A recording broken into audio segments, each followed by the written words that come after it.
There's various problems with the way to express caution about AI that need to be held in balance, especially if we look at history. The population of humans has been increasing a lot in an exponential way in the last 200 years. As recently as 10 years ago, people thought there was a population explosion that was not going to stop or slow down. The last 200 years in particular, the Industrial Revolution and the development of tools that are becoming smarter and smarter. The tools themselves are evolving almost independently. Computers are steadily increasing in performance across wars, across recessions, across mechanism types. Modern computers are integrated circuits, transistors, but before they were vacuum tubes and relays and even punch cards and mechanical computers. And this improvement curve continues to advance regardless of what humans are doing. In AI in particular, the large language models like ChatGPT, which is in the news these days, is going up extremely fast, doubling every few months. This is consuming a lot of energy and increasing the power of the AIs to process effectively all human language for human knowledge. It's useful, but it also creates fear that what's going to happen if this continues on. One of the fears as it manifests with the evolution of humans is that AIs become increasingly powerful as a tool, becoming more powerful than humans. And the fear is basically that AIs would enslave humans and take over life on this planet. Technologies, human tools, have been the subject of fear campaigns for hundreds of years. An example that some people have heard of called the Luddites. In the 19th century, were afraid that the machines that wove fabrics would take away the jobs of humans, and so there was a movement to destroy the machines. When electricity was first being deployed in cities, people were afraid of it because it could kill you if you touched the wires the wrong way. Elevators needed a human operator before they became self-driving, fully autonomous. When cars or horseless carriages were first introduced, laws were passed in some countries that the car was not allowed to go faster than a running human who was required by law to run in front of the car, and the car couldn't go faster than that, and the human had to carry a red flag to warn the pedestrians that a car was coming. So these kind of fears and regulations seem sort of crazy now, but this is real. In modern times, there are some parts of society that reject the technology at a certain stage. And so the Amish are an example who reject technology more or less after the 19th century and want to live without it to a large extent. It's kind of like a speciation in human culture where some of the people adopt or embrace the new technologies, and others are conservative of the old ways and resist the new technologies and try and live without them. And so some of these fears are well-founded, like the Titanic or the Hindenburg is their new technologies at the time, and the technical optimists said, well, what could go wrong with the Titanic or the Hindenburg? And obviously bad things happen. So it's not unreasonable to be cautious about new technologies. This is a transformational time for society, and ChatGPT, the T stands for transformation, which is a kind of metamorphosis of changing something from the old way into a new way. A caterpillar metamorphizing into a butterfly, that something else is evolving that has capabilities that we don't. Life can turn from carbon-based to electronic and have capabilities like traveling at the speed of light that humans can't do now. But AIs are a very good replacement or transformation of books. And what a book is ultimately is it's an idea. The idea can be packaged in dead trees and put in physical stores, or it can be an idea that's expressed not just in Wikipedia, but as an AI on the internet. Even the founders of Google back around 2000 said that the future of search is to have a conversation with somebody you trust, to be able to have a conversation with someone you trust in a language and a format that works for you, that the ideas in a book or in many books can be hosted in an AI, and you can have the AI read you the book cover to cover, or ask it questions about what's in the book, or could you summarize this book before you take 9 hours of my time. And so that's just a better format to express and deliver ideas in, and it can be personalized to 5-year-olds in Uganda or academics in Oxford, or whatever format the receiver wants. It's not obvious now, but AIs are a very good replacement or transformation of books or ideas in general.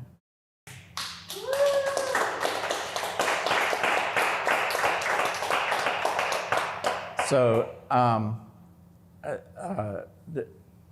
this is intended to be a bit provocative to stimulate arguments or questions or thoughts. Thanks, Reese. That was so interesting and wonderful. The thing that came to mind, two things came to mind. One was,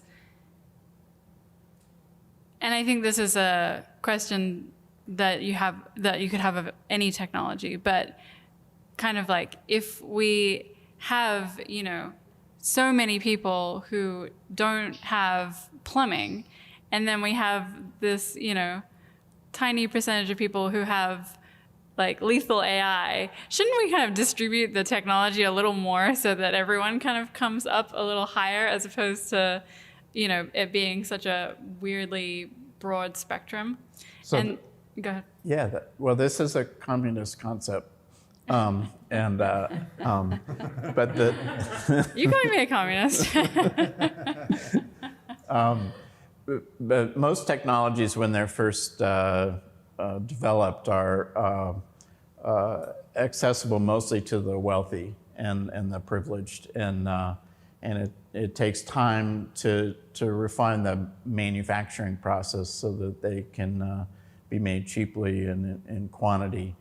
And so like phones, as an example, were something that was accessible to governments and then wealthy people, and then eventually they become accessible to everybody. And that takes time. And so it's not intentional that the things aren't distributed evenly. It's more a matter of refinement of does this work? What's the form that works the best? And then how to make that as accessible as possible. And so it's true that it's not economically evenly distributed at the beginning. But then again, it might be dangerous and it might not work, and so you don't necessarily want to give it, give a car to everybody with no seatbelts, Thank you. And then the other thing that struck me, which is less of a question and more just an observation, is that when you were speaking about the books and how, you can have someone explain a book to you, and I was just thinking, why do I read books?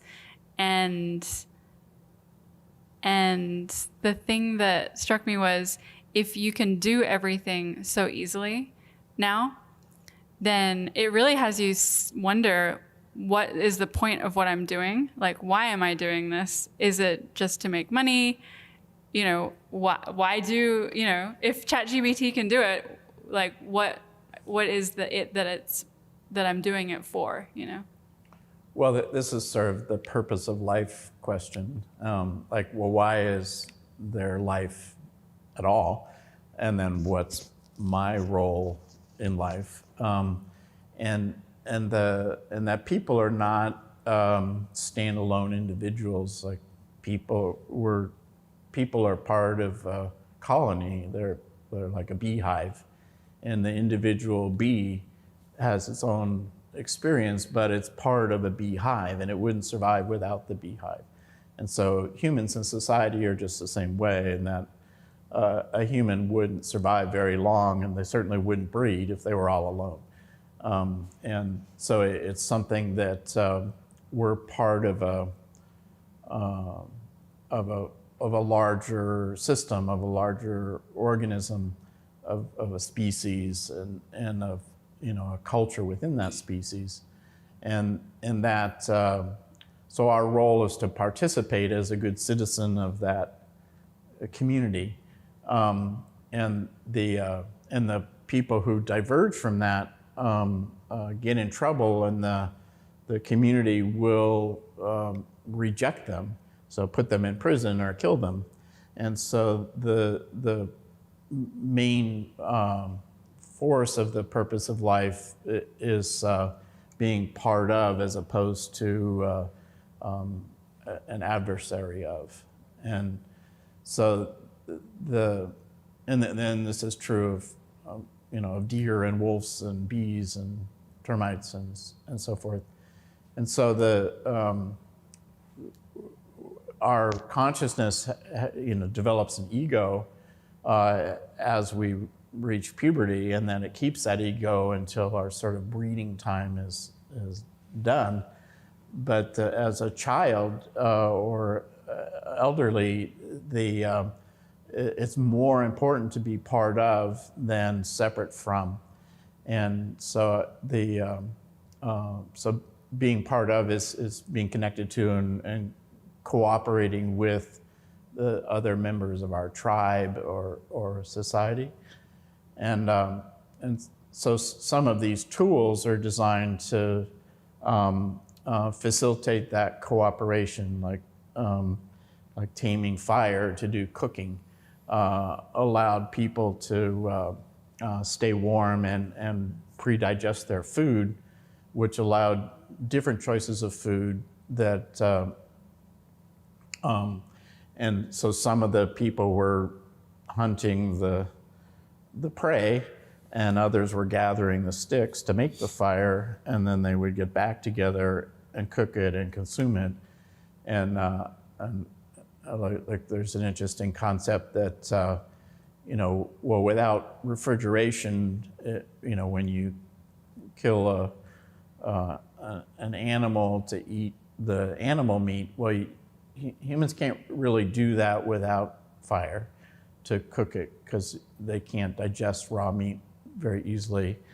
And without storage or refrigeration, the safest place to keep fresh food is in the bellies of your tribe. And so there's more food than one individual can eat. And if you cook it and they can digest it, then the most efficient place for that cooked food is in the people that might be your friends or might be your distant relatives, and not in a refrigerator in a vault, And so the purpose of life is to be part of that community. And laws are constructed, to keep people in or out, depending on their cooperation. So if does that answer that question? No, but it was great.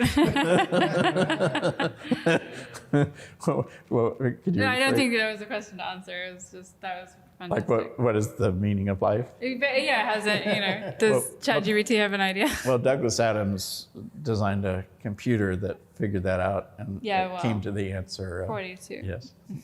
Thank you.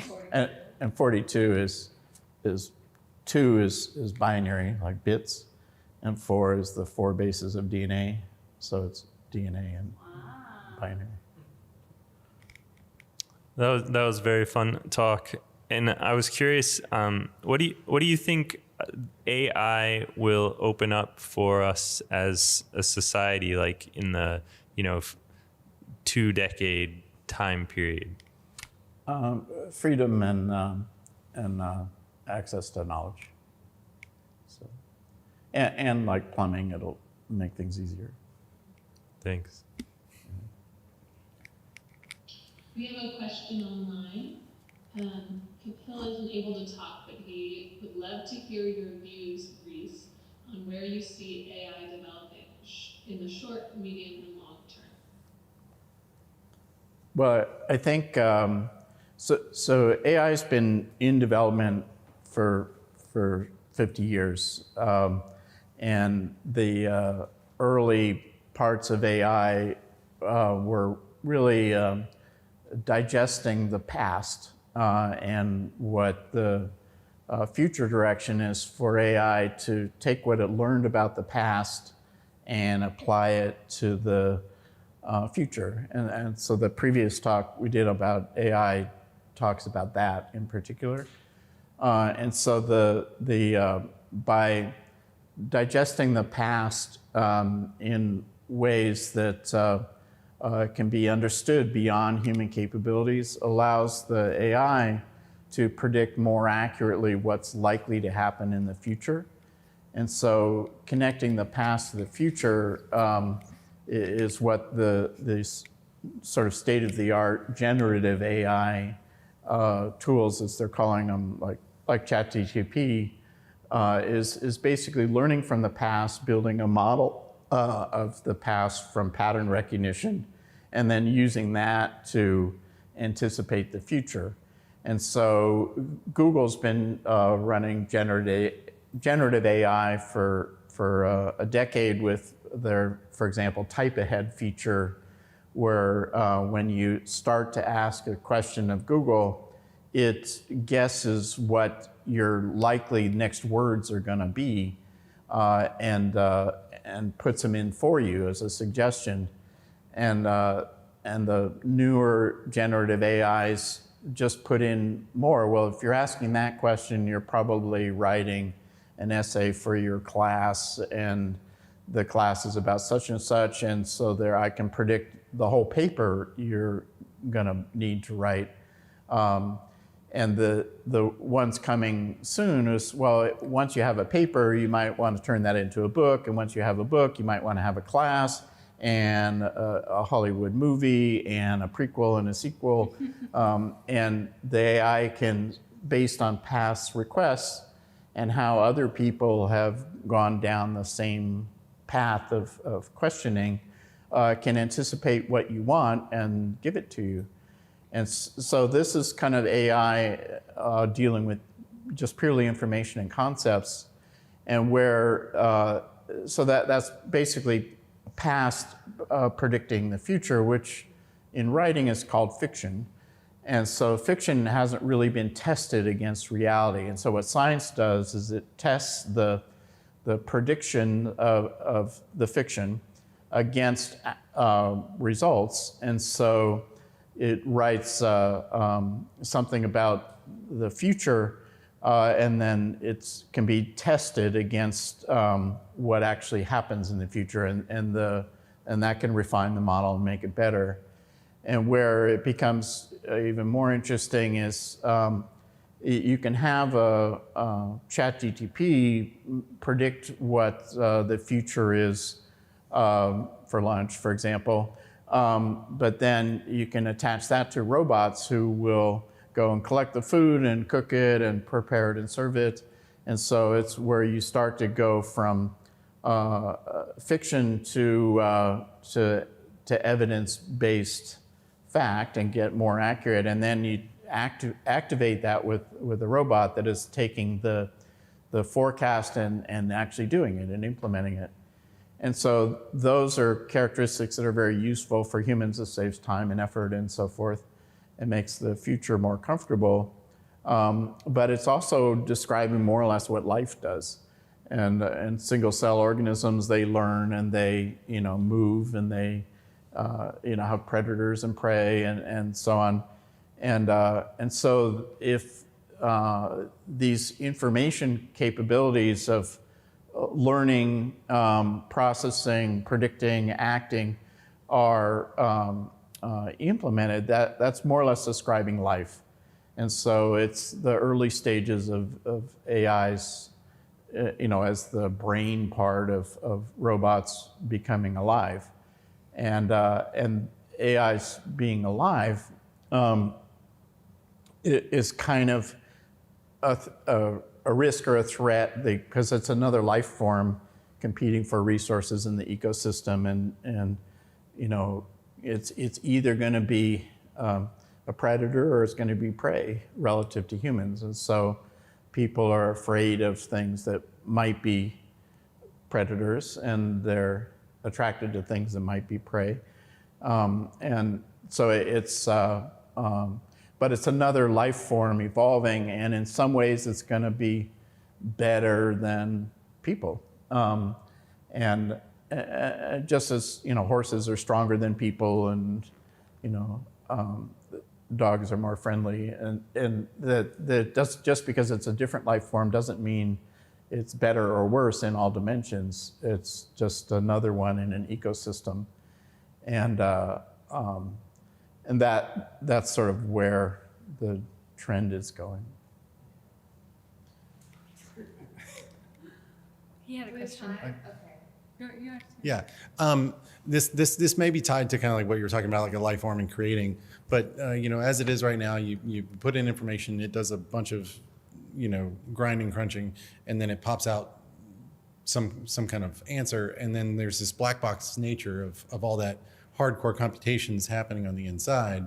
And I think that right now, the best is that you want, once an answer comes out, you then say like, well, why did you give that answer?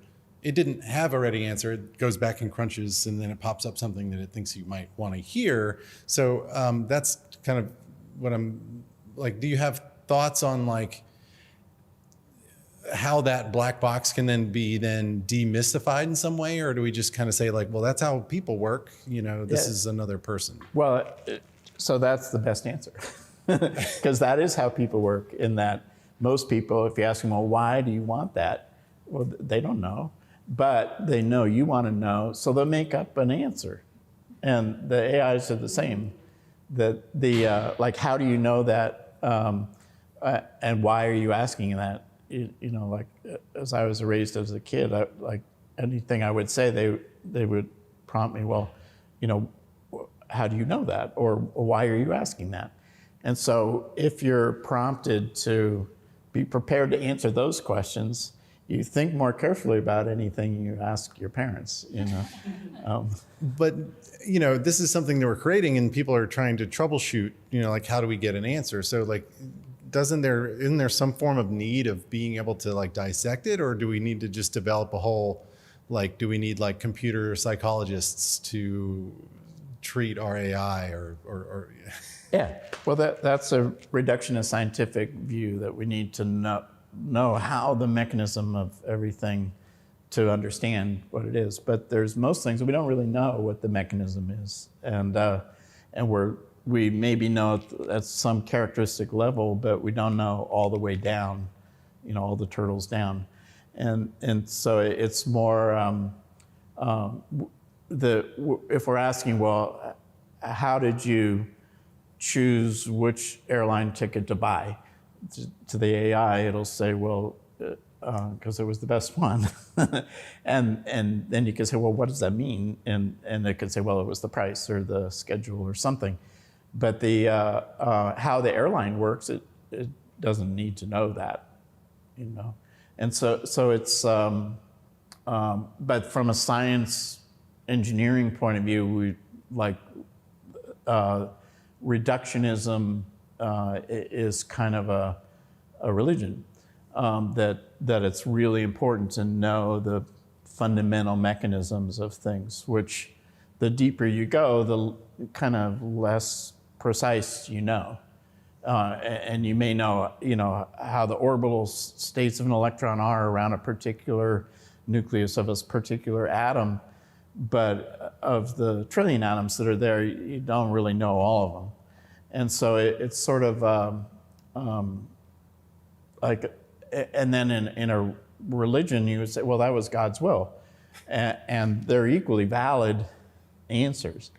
And the religion is saying, well, the mechanism's not that important. And the scientist is saying, well, it's very important. And from a human point of view, it's somewhere in between. And that's why 2/3 of the world ascribes to some religion or another. And And then the 1/3 that are dedicated to science, they get confused in the mystery. Heavy. Hi, Reese. This was really fun, and I liked all of your slides. And my question is, so AI, because you said like at some point AI will be better than humans, maybe like smarter. But when I think of AI, I mean, I think of it as like it's pulling information from the past, from history, from what us as humans have created. And so then they're just so in this way they're regurgitating the past history of humans. And then my fear is, I have a few thoughts, but one is, isn't that just like repeating the past while the world is evolving? And then if we offload our jobs or our training and we have like $1,000 a month and we stop creating, don't we stop evolving in a certain way? And then the AI, like, doesn't AI and humans have to work in conjunction for AI to still be relevant? Otherwise, because AI needs a pool of information that's newer, I think, to stay relevant. But if humans, have all the jobs go to robots, then there's like a lack of, updating, and there's a lack of maybe not a lack of news, but like a lack of like human heart, which interprets the world in like shifting ways. It's more connected to nature maybe. And so how does that relationship work, and how does AI stay relevant if it's just regurgitating, and can humans stay trained and open and educated if we're off-gassing our jobs? Well, AI can learn and adapt, so the information about the past is useful, and the predictions you make from it are useful until they're inaccurate. And so the part about attaching AI to robots and to experimenting with the future moves it from the realm of doing it based purely on the past to iterative improvement. And so in that way, it's sort of like natural selection and evolution, is that you try a few different variations and see which one survives. And so it'll make mistakes that'll go extinct, and it'll do something that isn't perfect, that it'll make more variations. And so it's kind of an evolving thing. But the present, the Ram Dass be here now concept of, well, what matters is the present moment, and not the past and not the future. And the past is kind of subjective. It's what information you have. And so most of the information that current generative AIs have right now is what humans have talked about before, because that's what it's learning from. So that is the past as far as the corpus of all human language and knowledge so far, which is kind of what it has to go on. Mm-hmm. But once it can start doing experiments and saying, well, is this concept better than that concept? It can refine it kind of independently of humans or of the human past. But the humans don't necessarily need to do all of the things down, like a garden, how the zucchini grows. Understanding that better is not necessarily important. It's just that it can happen. And so is that kind of good? I think so. I think I'm hearing what you're saying. It's like there's space for both like human flourishing and AI to like do some jobs for us. Yeah. Well, I mean, AIs could do all the jobs eventually, but then, like, are humans, are they obligated to work on carrying water? I mean, this is a great question. Yeah, well, and so in some sense, you could look at it kind of like a neoteny evolution reversion back to childhood, where right now when we're children, we don't pay for our food, we don't clean up very well. We don't, like our parents take care of us. And so why would it be bad if the AIs just took care of us? And we would be like cats or dogs. And like the cat doesn't really care how the food got in the can. But we have a different consciousness than a cat. Like, there's like an idle mind is the devil's playground or whatever, or idle hands. Totally, but this is in the realm of mysticism, and this might be good. Like the freedom, religion is sort of the freedom to explore these uncertainties and feel comfortable in them. And so the